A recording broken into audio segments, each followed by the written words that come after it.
স্বাৰ্থ যেতিয়াই শেষ, বদনাম তেতিয়া পৰাই আৰম্ভ। এইটোৱেই সংসাৰৰ নিয়ম।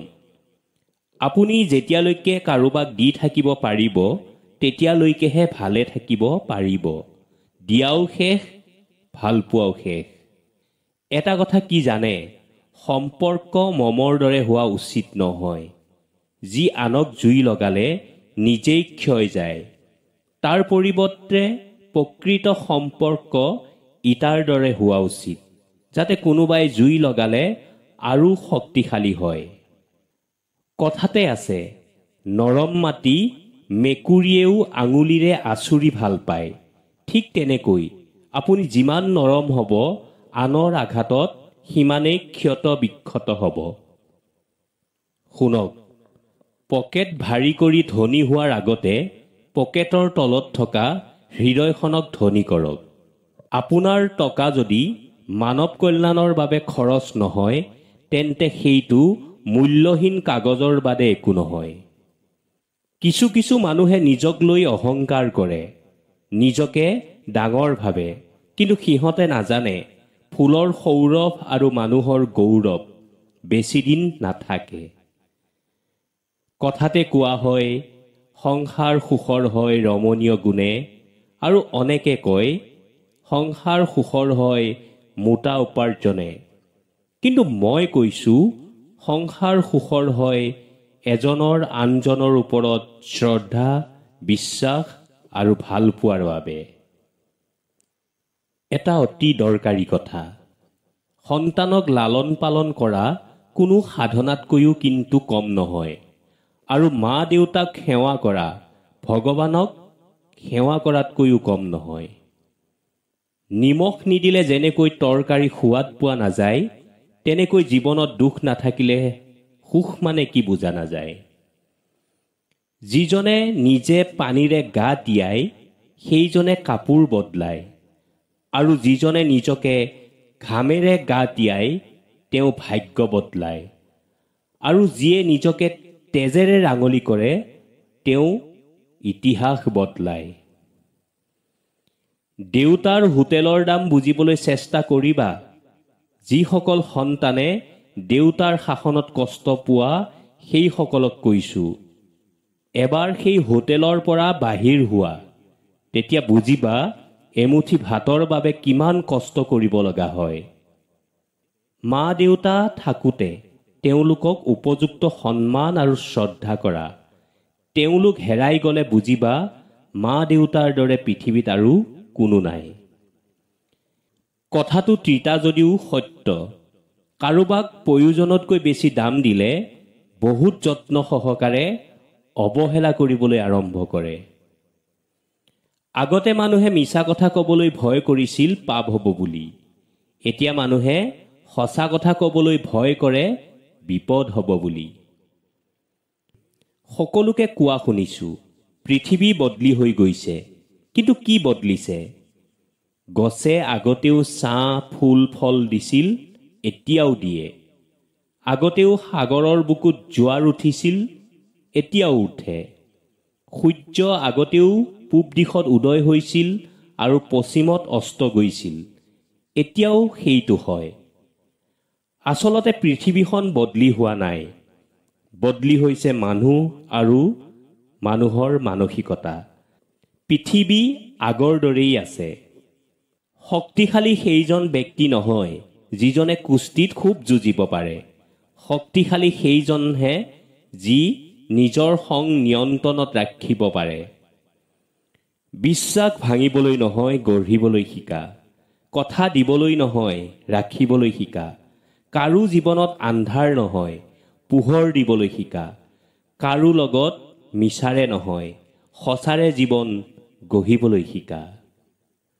পক্ষীয়ে কেতিয়াও ডাল ভাঙিব বুলি ভয় নকৰে, কাৰণ তাৰ বিশ্বাস ডালৰ ওপৰত নহয়, ডেউকাৰ ওপৰত।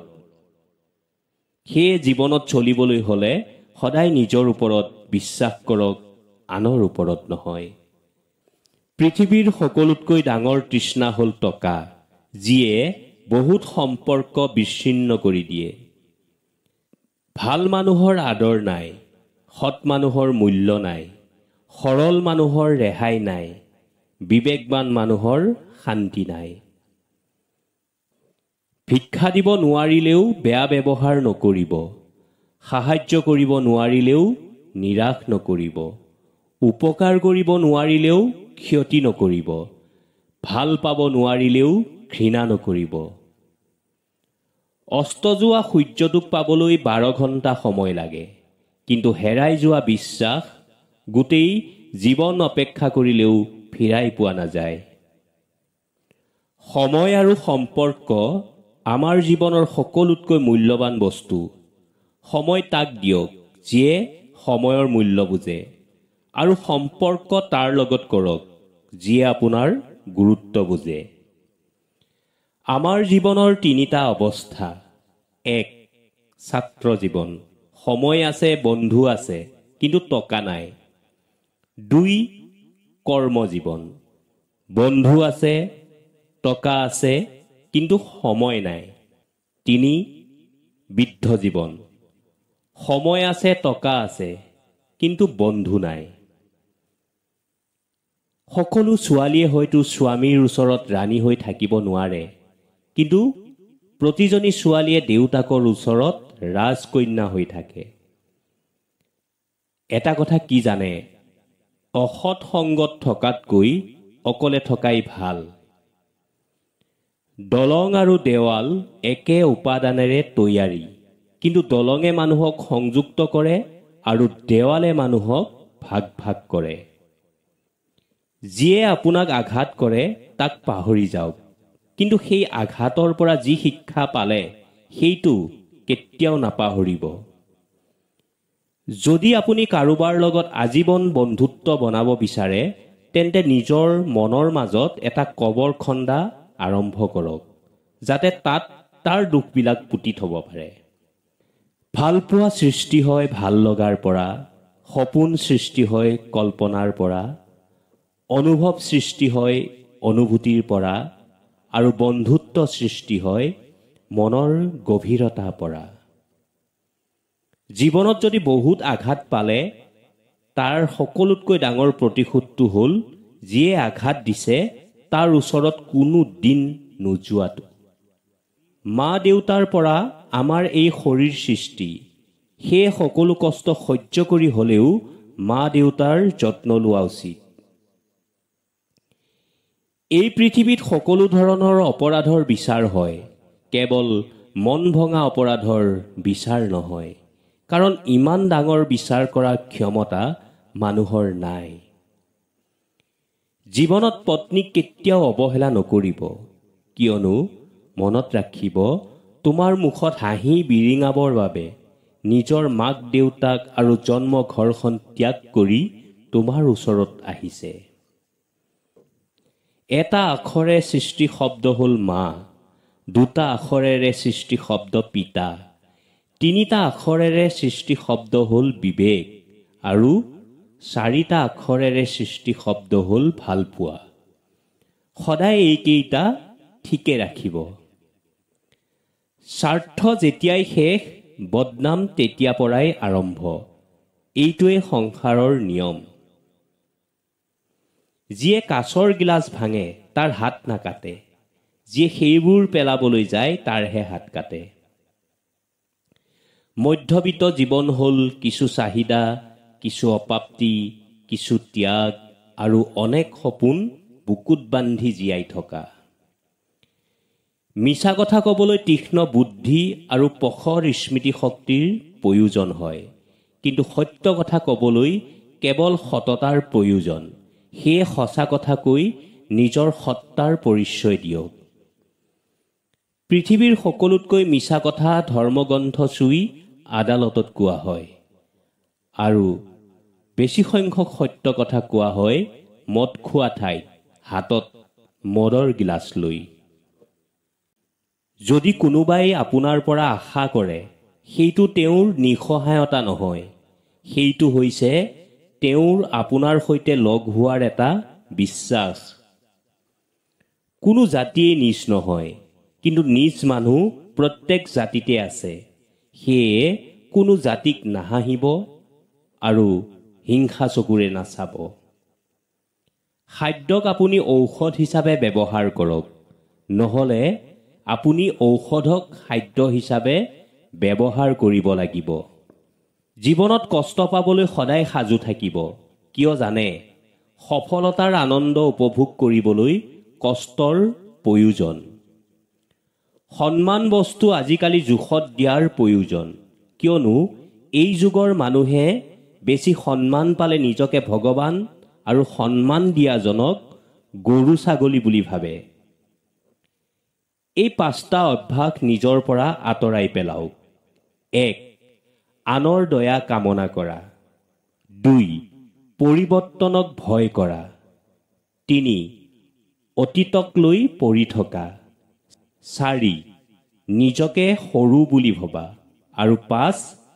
অতিৰিক্ত চিন্তা কৰা। কাৰোবাৰ বিপদ দেখি কেতিয়াও আনন্দ প্ৰকাশ নকৰিব, কাৰণ অহাকালি আপুনি কি অৱস্থাত পৰিব সেইটো আপুনি নিজেই নাজানে। জীৱনৰ পৰা এটা কথাই শিকিছোঁ, মানুহক একোৱেই হাৰ মনাব নোৱাৰে যেতিয়ালৈকে তেওঁ নিজে হাৰ নামানে। সিদ্ধান্ত সদায় ভাল পোৱাৰ আগত ল'ব লাগে আৰু ভাল পোৱাৰ পিছত দায়িত্ব। শাৰীৰিক সম্পৰ্কত লিপ্ত হোৱাৰ সময়ত জাত পাত, ধনী দুখীয়া, দেখিবলৈ ভাল বেয়া, মা দেউতা এইবিলাক একো মনলৈ নাহে।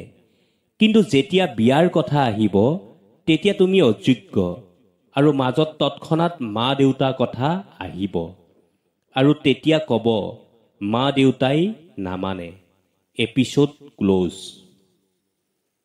এজন স্মাৰ্ট মানুহতকৈ এজন দায়িত্বশীল মানুহ বহুত বেছি ভাল। অভিমানৰ ভাষা যদি সকলোৱে বুজি পোৱাহেঁতেন, সম্পৰ্কত বিচ্ছেদ কেতিয়াও নহ'লহেঁতেন। সম্পৰ্ক যেতিয়া নতুন হয় তেতিয়া মানুহে কথা পতাৰ অজুহাত বিচাৰে, আৰু যেতিয়া পুৰণি হয় তেতিয়া এৰি যোৱাৰ অজুহাত দেখুৱায়। মোৰ এটা সপোন আছিল, মোৰ জীৱনত এনেকুৱা এজন থাকিব যিজনে মোক মোৰ দৰে ভাল পাব। কিন্তু পিছত বুজিলোঁ সপোন কেতিয়াও সত্য নহয়। যেতিয়া কোনোবাই বুজিব পাৰিব যে তুমি তাৰ কাৰণে পাগল, তেতিয়াই তোমাক অৱহেলা কৰা আৰম্ভ কৰিব। এয়াই বাস্তৱ। জীৱনত আমি কষ্ট পোৱা বহুত দৰকাৰী, কাৰণ একমাত্ৰ কষ্ট পালেই মানুহে নিজকে বদলাব পাৰে। ধনীৰ খং বেছি, দুখীয়াৰ শুদ্ধা বেছি, আৰু মধ্যবিত্তৰ সুখৰ সপোন বেছি। নিজৰ যোগ্যতাতকৈ কম যোগ্য মানুহক ভাল পাবা, সেইজনে নিশ্চয় তোমাক মূল্য দিব। থকাজনে শূন্য পকেট দেখিও থাকিব, আৰু যাৰ থাকিব মন নাই সি আকাশৰ জোনটো আনি দিলেও কেতিয়াও নাথাকে। জীৱনটো পাৰ কৰা সহজ, কিন্তু কঠিন হ'ল জীৱনটোৰ সৈতে যুঁজি বাচি থকা। মনত ৰাখিব, কষ্ট নাপালে একো নষ্ট নহয়। কেতিয়াবা নিজৰ আপোনবোৰৰ লগত কথা পতা বন্ধ কৰি চাব, অনেক আপোনজন পৰ হৈ যাব। আচলতে কোনো আপোন নাছিল। যেতিয়া মানুহৰ মন বেয়া থাকে তেতিয়া টোপনিয়েও লগ এৰি দিয়ে, স্বাৰ্থপৰ হৈ যায়, আৰু মানুহেও কষ্টৰ সময়ত কাষত নাথাকে। এয়াই বাস্তৱ। যিজনে তোমাক সঁচাকৈ ভাল পাব তেওঁ তোমাক কেতিয়াও নাপাহৰে। হয়তো অভিমান কৰি কথা নক'ব পাৰে, তথাপিও প্ৰতি সময়তে তোমাকেই ধিয়াই থাকিব। যিমানে মানুহৰ লগত মিলিবা সিমানেই শিকিবা অভিনয় কিমান প্ৰকাৰৰ হয়। মানুহ চিনা আৰম্ভ কৰিলে এনেয়ে বন্ধুৰ সংখ্যা কমি যাব। ছোৱালীয়ে অভিমান কৰে আৰু বেছি ভাল পাবলৈ, আৰু ল'ৰাই অভিমান কৰে তাক বুজিবৰ কাৰণে। স্ত্ৰীক চিনি পাবা স্বামীৰ দৰিদ্ৰতাত, আৰু স্বামীক চিনি পাবা স্ত্ৰীৰ অসুস্থতাত। খাদ্য যিমানেই দামী নহওক কিয়, পচি গ'লে যেনেকৈ মূল্য নাথাকে, ঠিক তেনেকৈ শিক্ষা যিমানেই নাথাকক কিয় মানৱতা নাথাকিলে সেই শিক্ষাৰ কোনো মূল্য নাই। তিনিটা কথা সদায় মনত ৰাখিবা। যিয়ে তোমাক সহায় কৰে তাক কেতিয়াও নাপাহৰিবা। 2, যিয়ে তোমাক ভাল পায় তাক কেতিয়াও ঘৃণা নকৰিবা। আৰু 3, যিয়ে তোমাক বিশ্বাস কৰে তাক কেতিয়াও আঘাত নকৰিবা। প্ৰতাৰণা এজনে কৰিলেও বিশ্বাস সকলোৰে ওপৰত নাইকিয়া হয়। যদি আকাৰ দেখি হিচাপ হোৱা হলে হাতী বনৰ ৰজা হলহেঁতেন, আৰু সকলোৱে ৰূপ দেখি বিয়া কৰোৱাহেঁতেন বহু ছোৱালী অবিবাহিত থাকিলহেঁতেন। সময়ে সদায় কয় কোন কাৰ আপোন, আৰু সময়ৰ সৈতে বদলি যায় অনেক আপোন। সময়ৰ লগত বুজা যায় কোন আপোন, কোন পৰ, কোন বন্ধু আৰু কোন স্বাৰ্থপৰ। সকলোতকৈ ডাঙৰ নিচা কি জানে?